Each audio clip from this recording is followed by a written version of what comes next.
السلام عليكم، ازيكم عاملين ايه؟ يا رب تكونوا بخير. كل سنه وانتم طيبين بمناسبه عيد الاضحى المبارك، كلها ايام وداخل علينا ان شاء الله. يا رب تكونوا بخير كلكم. اول حاجه بقى هنبدا نجهز لاكلات العيد. هنعمل بقى اول حاجه كده، هعمل معاكم الكرشه. هعملها اللي هي الكمونيه، يعني كرشه بالصلصه، يعني هقسمها اتنين. هعمل شويه كمونيه وشويه هحمرهم في الزيت. اول حاجه بغسل الكرشه كويس جدا بميه ودقيق وليمون وملح. وبعد كده بشطفها كويس، وبعد كده بملى حله واحطها على النار، على البوتاجاز. وبعد كده بحطها كده بسيبها تغلي. دي كده انا مش بطبخها، لكن انا لسه كده في مرحله التنظيف. بسيب بقى الميه تغلي كده، تطلع كل اللي فيها. طبعا انا هرمي الميه دي، هفضل اقلب فيها كده كويس علشان تنزل كل اللي فيها.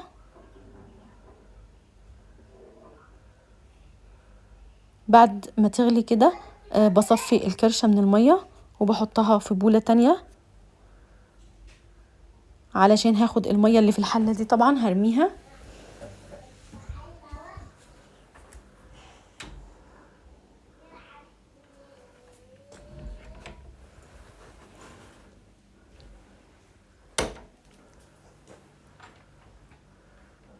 بعد كده رميت الميه وجبت ميه جديده في الحله بعد ما غسلتها طبعا، وحطيت فيها البهارات. اول حاجه حطيت فلفل اسود وورق لورا وحبهان. وبعد كده شطفت الكرشه برضو بعد ما طلعتها من الميه السخنه ونزلتها في الميه الجديده دي، وغطيت الحله بالطريقه دي. وبعد كده جبت بقى طماطم وبصل وجزر، وسبتها تاخد غلوه. هي اخدت معايا وقت شويه، يعني حوالي ساعه، لغايه ما وصلت للمرحله دي من السوى، ان هي يعني استوت بس يعني ايه مش قوي. بعد كده حطيت الملح على حسب ما انت بتحبي طبعا بتدوقيه.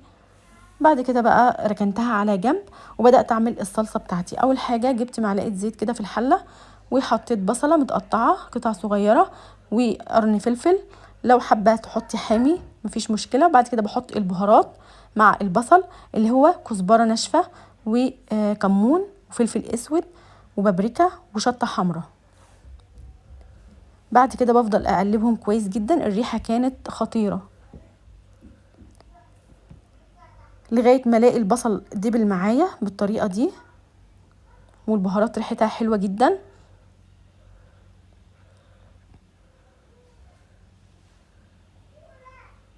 عملت حوالي نص كيلو طماطم في الخلاط، طماطم فريش، ونزلت بيها كده في البصل، وبسيبه يتسبك معايا بالطريقه دي.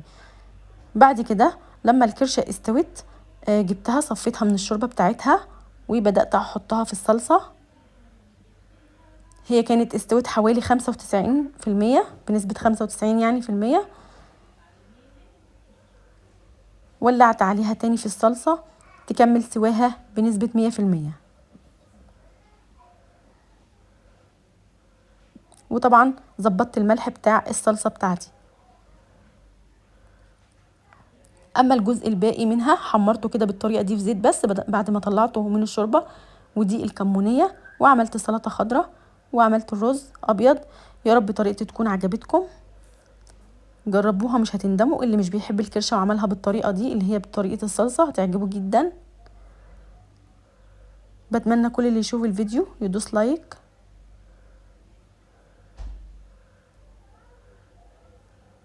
ويا رب طريقتي تكون عجبتكم. والسلام عليكم ورحمة الله وبركاته.